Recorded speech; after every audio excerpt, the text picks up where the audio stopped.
Welcome back. Following recent wave of insecurity in Nigeria, President Bola Tinubu, more than ever before, has announced a heightened wave of security operations across the country. During the week, Kwara State witnessed an incident of kidnapping during a church service in Kebbi. 25 female students were abducted from Government Girls Comprehensive Secondary School in Maga, while over 300 children and a dozen of teachers were also abducted from St. Mary's Catholic School in Papiri, Niger State. Amidst these occurrences, President Tinubu ordered all security agencies to pursue and eliminate terrorists, bandits, and criminal elements in the country. Meanwhile, let's share the good news with you. 51 students out of the 300 abducted in Niger and 38 Christians kidnapped in Kwara have been rescued from their abductors. I still have Dr. Ojukwu Adeni right here with me, and of course, Chino Obiagu. Now, Chino Obiagu, very quickly, the president placing troops on high alert is obviously yielding results, as fresh report revealed that over 38 abducted persons have been rescued and 51 also rescued in Niger. Now, this quick response, does this signal any spark of hope with what we're trying to combat here? Definitely it does. It gives some area of hope to Nigerians that the recent changes made by the President and Commander-in-Chief in the security architecture of this country, including the Chief of Defense Staff and Chief of Naval Staff and all the service chiefs, and the total reorganization of the strategy, anti-terrorism strategy is working. And I think now the military begin to use more of intelligence and technology, and that's very important. So it gives a lot of hope to a lot of thousands, if not millions, of victims who are trapped in territories that are run by bandits. All right, Dr. Adeni, you would expect that this news is very brilliant, but when you look at it from a very technical point of view, these terrorists are operating inside the country. Sometimes you want to feel, what is so difficult in really tracking them with all the, equipments that we have, all the intelligence gadgets we have?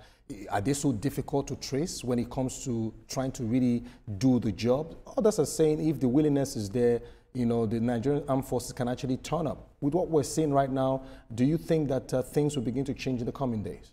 Yeah, my take is that wars are fought with technology. And to everybody that's looking at Russia, Ukraine, you see that people don't use heavy artillery to win wars. They use technology. And that technology, the simplest form of it, is using the aerial aeroplanes that is called drones. In the local parlance, using GIS, Geographical Information System. So when you deploy technology, you get information about the movement and about all these bandits, and you neutralize them. So what I will enjoy is that if we are not spending money on research, we should look for people that can come to partner our country when it comes to training and deployment of these tools. I tell you, if we have just a 120 days plan, nobody will want to join, any force in carrying arms against Nigerian military or Nigerian police because they already know that you are using what you need to use. So that not all of this, counter-terrorism, counter-kidnapping and all that, operations that you use humans. You use drones, you use sophisticated equipment. Going forward, I tell you, if these are done, not too expensive drones, things that can be built even within the universities. And I tell you, if you have the right technology, these things will be done and done in a very easy. Our problem in Nigeria is multidimensional, I must acknowledge. So, but going forward, if we solve poverty, we reduce out-of-school children, we create employment, we have reorientation. I mentioned it here, that if these things are there, all the state governors should understand that things that are fueling crisis is idleness, unemployment on the part of the youth that are very agile and strong. And if these things are done, I tell you, our country, let's have a 10-year plan. Engage the youth, provide employment, provide education, reduce poverty, we'll have a better country. Fantastic. So sad. Chino, very quickly, now, from the look of things, we've been seeing social media posts of army officials coming to make videos and saying, they are not giving us a command to go and do the job. If they can just give us the order, they would finish off these bandits in no time. You see them very agitated, sometimes very angry. And there's always conversations about sabotage within the army. How do you think we can combat this if we really want to tackle this to the latter?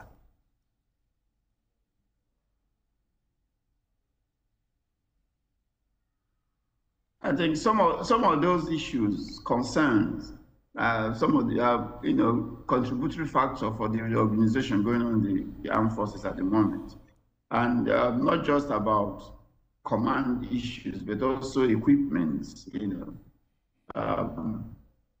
in use of technology. So I think the government is beginning to invest more on intelligence. Right.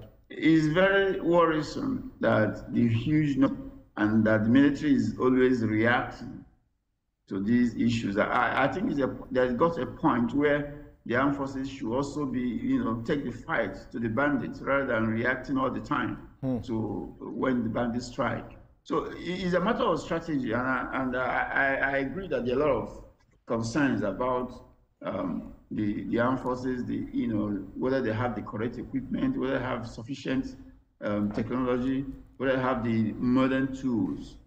For instance, there are drones that can be used in modern days to gather intelligence. These bandits are out there.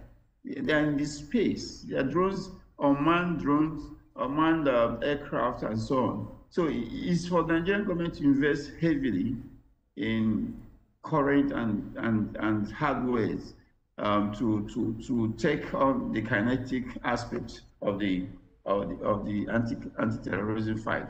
But remember that there's also a non-kinetic approach. Okay. It's not just force. You also need to engage the communities. You need to, just like my colleague said, you need to look at issues of poverty, issues. What are those social issues that fuel, banditry and criminality? All right. Government need to pay attention to those issues too.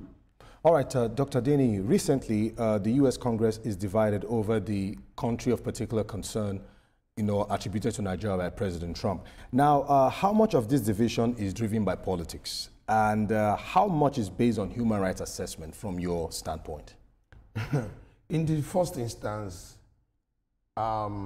if we really get our bearings in terms of security, no other country would be making our own country, our great country, a subject of debate.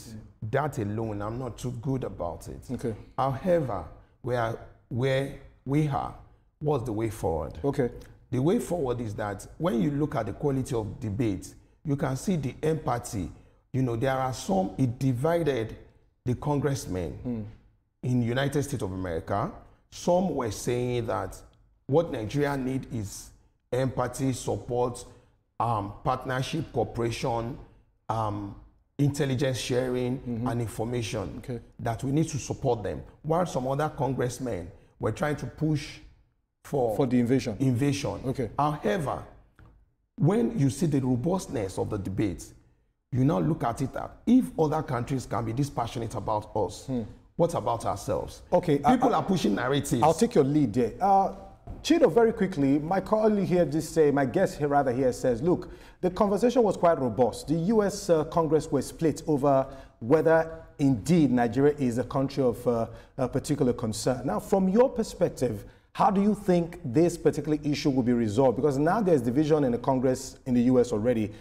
To what extent is Nigeria's violence religiously motivated versus driven by banditry, extremism, ethnic tensions, or land clashes, from your standpoint, quickly, before we round off tonight?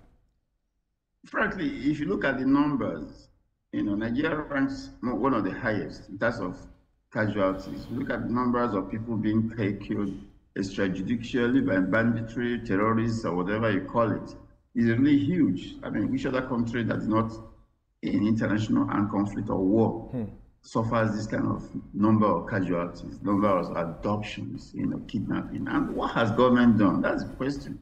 Does the government have the capacity or the willingness to tackle this? This is almost the 15th year of this going on. So it's justified for any country to raise concern that this situation has gotten out of hand. Whether it is targeting a particular group of individuals, but look at the statistics.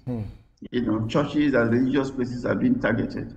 I think it's something that Nigerian government should sit up and do more, show more commitment towards tackling these problems. All right, before we go tonight, in 30 seconds, does this debate highlight gaps in Nigeria's communication strategy with the international community?